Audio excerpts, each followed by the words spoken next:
Accident के संख्याओं के बीच हमारी मौजूदगी इस वक्त सिसवा खड्डा रोड पे है और यहाँ जस्ट बगल में हम देख सकते हैं कि यहाँ हमारे पीछे आप देख रहे हैं एक ट्रक है जो यहाँ पे पलट चुका है।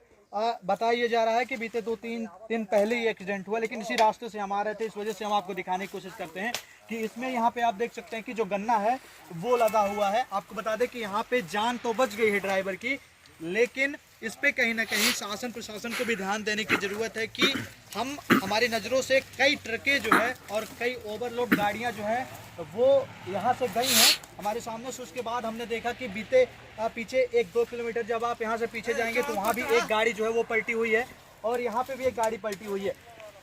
बात सवाल ये उठता है कि जो मानक है लोड करने का गाड़ी पे गन्नों का, क्या वो तय है? जो लगातार जो किसान है वो गन्ना लाद कर इन ट्रकों पर टालियों पर लेकर जा रहे हैं, मिलों पर लेकर जा रहे हैं, क्या वो मानक तय है? अगर ये मानक तय नहीं है तो इस तरीके के एक्सीडेंट्स का आगाज जो है वो होना तय है, क्योंकि शीतलहर का भी मौसम है, ठंड का मौसम है, जो विजिबिलिटी है वो कहीं ना कहीं 0 होती है, 10 होती है, यानी कि सामने जो है वो गाड़ियां दिखाई नहीं देती हैं, जिसके बाद से ये गाड़ियां जो है वो आपक होती हैं और एक्सीडेंट के चांसेस बढ़ जाते हैं। सबसे बड़ी बात यह कि जो किसान है वो दिन रात मेहनत करता है, जिसके बाद से अगर उसे किसी तरीके की कोई दिक्कत हो जाती है, क्योंकि ये सिंगल रोड है जहां ये स्थिति बनी है और यहाँ पूरे दिन जो है ये गन्ना बहुमूल्य क्षेत्र माना जाता है, यहाँ गन्ने की उपज ज़्यादा होती है और यहाँ जो लोग हैं वो गन्ने का ज़्यादा प्रोडक्शन करते हैं, उसको ले जाकर मिलों पे दिया जाता है। लेकिन एक सवाल ये है कि जो एक्सीडेंट से लगातार देखे जा रहे हैं वो किस कारण से हो रहे हैं?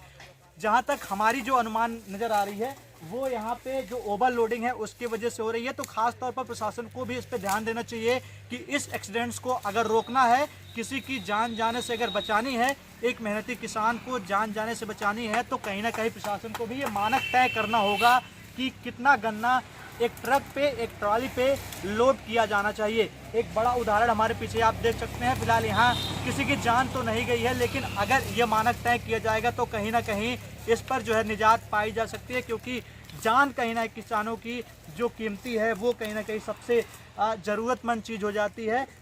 यहाँ पे आप देखिए कि जो सिंगल रोड है, मैं बात कर रहा था इस सिंगल रोड की, तो यहाँ आप देखेंगे कि सिंगल रोड है और अगर ये ट्रक पलटा है या टाली पलटती है तो स्थिति ये बन जाएगी कि उसके अगल बगल कोई आता जाता है तो वो उसके ऊपर जा सकता है, या जो चालक है, जो ड्राइवर है, जो चला रहा है, उसकी जो हताहत होने की जो चांसेस वो बढ़ जाती है, उसका जान भी जा सकता है। तो इसको लेकर कहीं ना कहीं शासन और प्रशासन को संज्ञान में इन चीज़ों को लेना चाहिए।